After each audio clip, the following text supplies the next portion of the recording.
Ram Gopal Varma sir వారం 10 రోజులు కాలే మన వార్తలకు రాక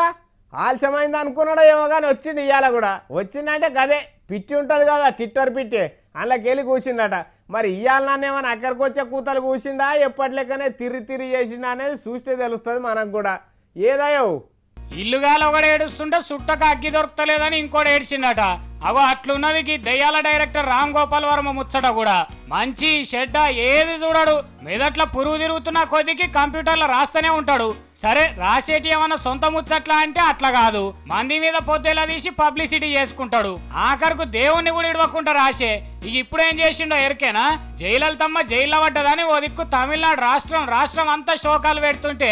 ఈయన ట్విట్టర్ లో మళ్ళొక కొంట కూత కుయ్యనే కూసిండు తమిళనాడు రాష్ట్ర రాజకీయము రాజధాని అంతా బెంగళూరుకు వచ్చింది తమిళనాడు సచివాలయం కూడా బెంగళూరులోన పరప్పన అగ్రహారానికి వచ్చింది ఇట్లుండాలి ఇప్పుడు నా కంటికి దేశం అంతా ఒక్కటే అనిపిస్తుందని కూసిండు ఇక చూడు ఎంత మక్రం ఉన్నదో మనిషికి వాళ్ళు ఏడిపేదో వాళ్ళు ఏడుస్తున్నారు నడిమిట్లా గీనేడిపోయిందో మరి ఆమె మంచిదో చెడ్డదో కోటోలు చూసుకుంటారుగా ఎట్లయినా శిక్ష పడ్డది అది సరిపోదన్నట్టు ఈయన రాయేస్తున్నాడు అన్నట్టు మరి ఇన్నేళ్ల సంది ఏమైందో నీ ఏకత్వం ఆమె బయట ఉన్నప్పుడు ఇదివరకు ఎన్నాడు సపోర్ట్ చేయలేదు ఎందుకో మరి సరే అనే హక్కు నీకు కూడా అందరికి ఉన్నట్టే ఉంటది కానీ గన్ని కోట్ల మంది సెంటిమెంట్ ముచ్చటది అది కూడా చూసుకోవాలి కదా రేపేడన్నా కనబడితే ఇడుస్తారా నిన్నాళ్ళు తోలు తీసి డప్పు కట్టరు అయినా కుక్కతోకకు గుండ్రాయి కడితే చక్కగా అయ్యేది ఉంటదా ఎల్క తోలు పట్టి ఉతికితే తెల్లగా అయ్యేది ఉంటదా